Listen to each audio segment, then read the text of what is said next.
New construction comes with hassles.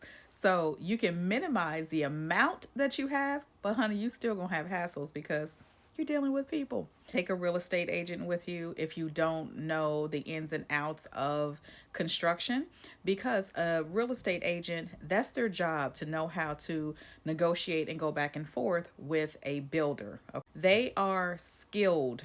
Okay, their sales representative is skilled in negotiation, and if you don't know the terminology, know what to ask for, or what to even request, they can try to run game on you. Realtors at this time, they are still able to be paid by the seller, which would be the builder. So the builder will be responsible for covering the 3% or whatever percentage that the real estate agent will require up until July. So if you sign before July, they are going to cover the cost of bringing the real estate agent. If it's after July, you're going to have to cover the cost of the real estate agent unless they negotiate something from the builder. If you don't have a real estate agent and you just want to go and negotiate for yourself, you can certainly do that. However, you need to go in there already with the mindset of, you need me, I don't need you. That has to be so deeply embedded into your mind to where you won't be able to accept anything that's just thrown at you. You also need to realize that everything is up for negotiation. The price is negotiable. The amount that they're wanting you to put down is negotiable. You hold all the cards. Now, when you are negotiating with a builder, you want to have an idea of what you are looking for before you already go in there, okay? You want to know how many bedrooms do you want, bathrooms, do you want to have a loft area, do you want to have upstairs, downstairs, one level, finished basement, do you want a garage with a bump out? They are going to show you the most amazing everything, which is going to be the model house. The model house has been upgraded to the moon. So they want you to look at that house and be like, I want everything that's in here.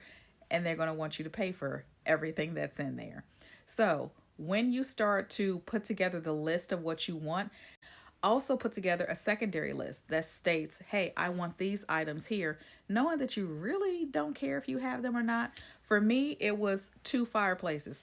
I don't care about that. But I knew I needed to put that on a side list because these were going to be my negotiation tools that I use in order to negotiate with the builder. I knew I did not want the fireplaces. I knew I did not want a fourth full bathroom. So I put them on the list because the builder thought that I wanted them. But I knew I was only going to use those just to remove from the list as a negotiation tool. For example, if the base house is 300,000, after all the upgrades, they come back and say, okay, now it's 400,000. You okay with that? And you're like, no, because I wasn't wanting to pay 400,000.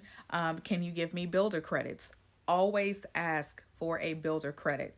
If you ask right away after they give you the full price, they're going to tell you, no, we can't do a builder's credit. And then you say, oh, I'm sure you can do a builder's credit. You know, what's your special you're running? Oh, the special is we're going to do a full finished basement. Oh, great. I'll take it. But I also want to have these items listed here. Can you give me that and a builder's credit? They're going to try to tell you they can't. Yes, they absolutely can. But if they come back to you and say, well, we can only give you a $20,000 builder credit. Okay, well, how about I take off this extra bathroom? Can you work with me there?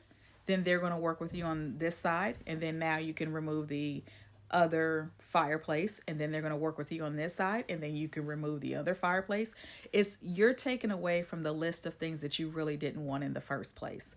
That is how you negotiate with them on what you get to keep and what you're not paying for. And you can be able to say, see, I removed these 7 things that I wanted on my list. So can you now give me a builder's credit? I want a builder's credit of 35,000. They can do it. Don't let them tell you that they cannot. And then if they say, you know what, we just can't do it, be willing to get up and walk away. If you get up and walk away, they're going to call you back. They always do. If you have great credit, if you have strong income, and if you have assets or if you have money to put down, they are certainly going to call you back. One of the most important days to a builder is going to be the end of the month, the end of the quarter, and the end of the year. So you want to start your negotiations during the 15th of the month. So it gives yourself time to negotiate for 10 to 15 days and time to walk away, because you have to be willing to say, oh, that's okay. It doesn't seem to be working out. It doesn't seem that we're on the same page here. So I don't need this. I want this.